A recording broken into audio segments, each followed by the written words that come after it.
we fit grips by core region.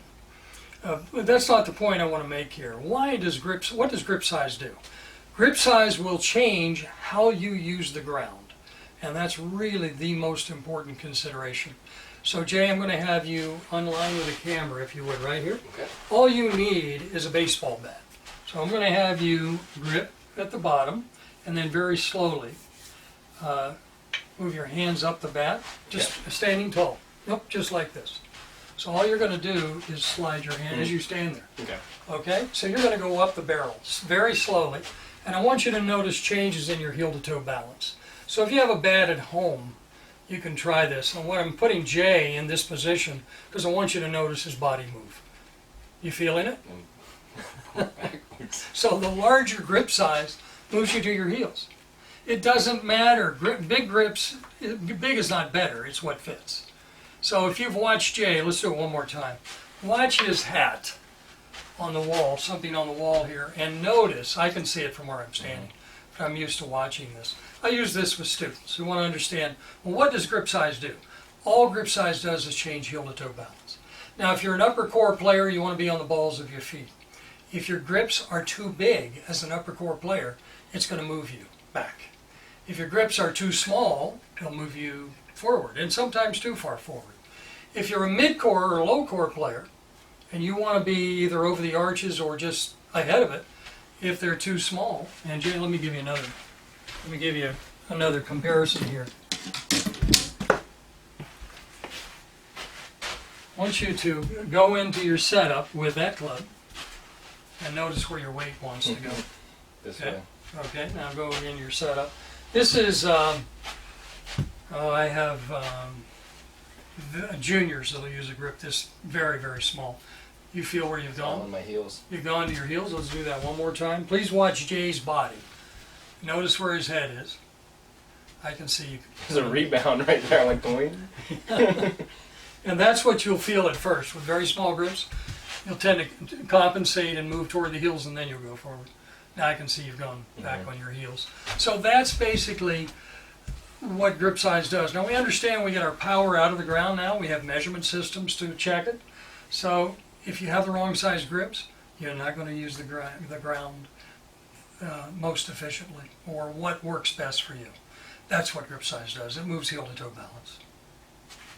Exactly. Once you have optimized the core, it's easy to see this, and even if you haven't, I believe you'll be able to tell.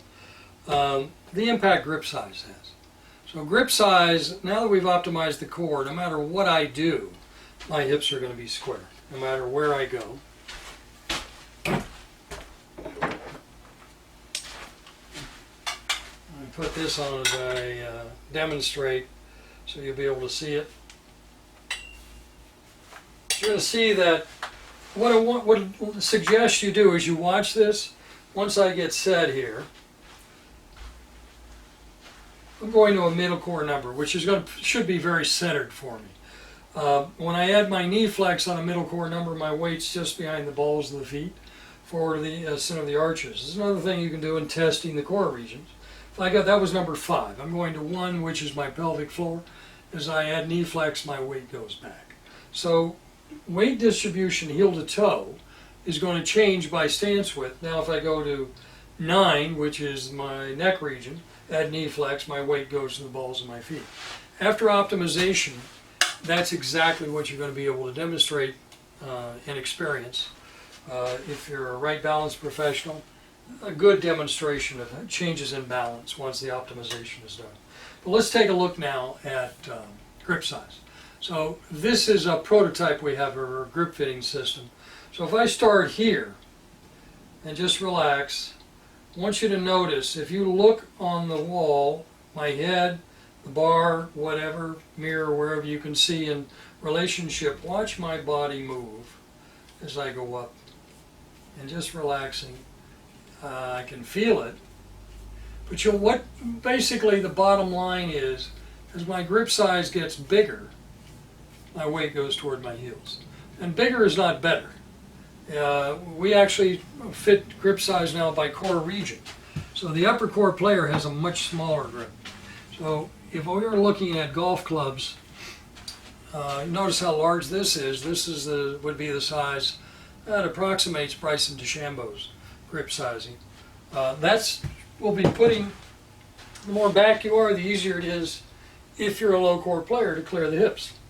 Now, if you're a low core player with a grip that's too small versus one that fits your hands, I want you to just watch my setup here. And let's see if you're able. I'm on a mid-core number, mid-core grip.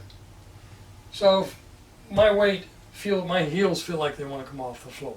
If I take this grip, and this grip's too big, it's actually putting me more back toward my heels. A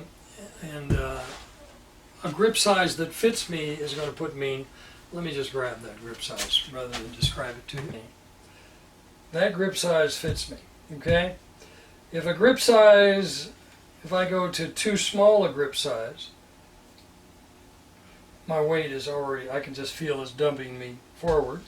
And if I go to a grip size now that's too big for my core region, I just went toward my heels. So your ideal grip size will fit you. Once you go into your stance with whatever your core region, add knee flex, that's where your grip size should be putting you. Before you have a club, without a club in your hands. So when I ground this club that fits me, I still feel that same position I was just in. If I take this club, one that's much too small, and first of all add my knee flex, ground the club, now it's pulling me well forward. So your grip sizing is very important because it's going to alter how your body works through the ball. If you're an upper core player, you need to be on the balls of your feet, but your grip size is putting you over the center of the arches because it's too big, or putting you too far forward, it's going to change how you use the ground. So your better players, we find it on their own. Bubba Watson, Ping reported, I believe, 14 or 15 grips or extra wraps under his right hand, and 12, 13 under his right hand, 12, 13 under his left, as a left-handed player. Retief Goosen, when he won the U.S. Open, had an oversized grip of 7 extra wraps. So as you go out and you look on tour, these players understand. Dennis Paulson, years ago, when Dennis was playing, he came here to the lab right after the end of his career, and we measured his hand. And I said, Dennis, you need, your left hand is standard. You need about 6 extra wraps under your right hand. He started laughing. He said, that's what I've always had. I said, why? Why did you do that? He says, when I was chipping, it just felt better. It just felt like it fit my hand much better. So your better players are going to find it on their own.